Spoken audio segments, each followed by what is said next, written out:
De bien tristes obsèques pour Linda de aucune personnalité ne s'est déplacée. Les obsèques de Linda de Souza ont eu lieu il y a quelques jours maintenant, le vendredi 6 janvier 2023.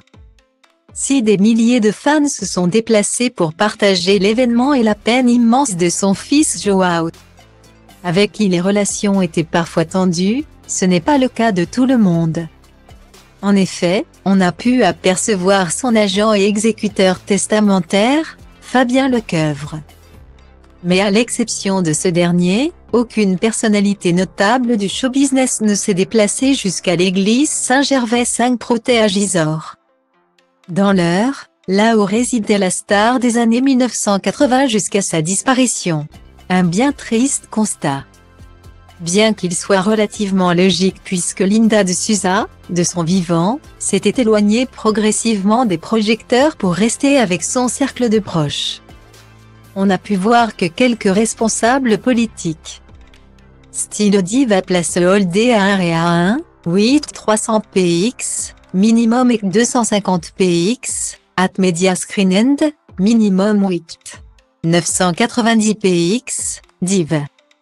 À place Holdé à 1 REA 1, 8 620 px, minimum et 350 px, style. Si la dernière volonté de Linda de Souza alors qu'elle était vivante, à savoir pouvoir s'installer dans un couvent pour pouvoir finir sa vie paisiblement, n'a pu être respectée, celle de son fils Joao, elle, a été tenue. Il avait en effet demandé à tous les fans de la chanteuse de se rendre à l'enterrement avec des fleurs naturelles bien précises. Rappelons que la star franco-portugaise est décédée dans la matinée du 28 décembre dernier. Seulement quelques heures après avoir été admise aux urgences pour une détresse respiratoire. À l'hôpital de Gisors, 27. Malheureusement trop tard. Elle était atteinte du Covid-19 au moment de sa disparition, qui a provoqué une vive vague d'émotions et d'hommages en tout genre. Celle qui avait également fait une tentative de suicide dans sa jeunesse a fini par s'en aller. Style Diva place Holdé à 1 REA 2, 8 300 px, minimum et 250 px, at Media Screen End, minimum 8 990 px, div.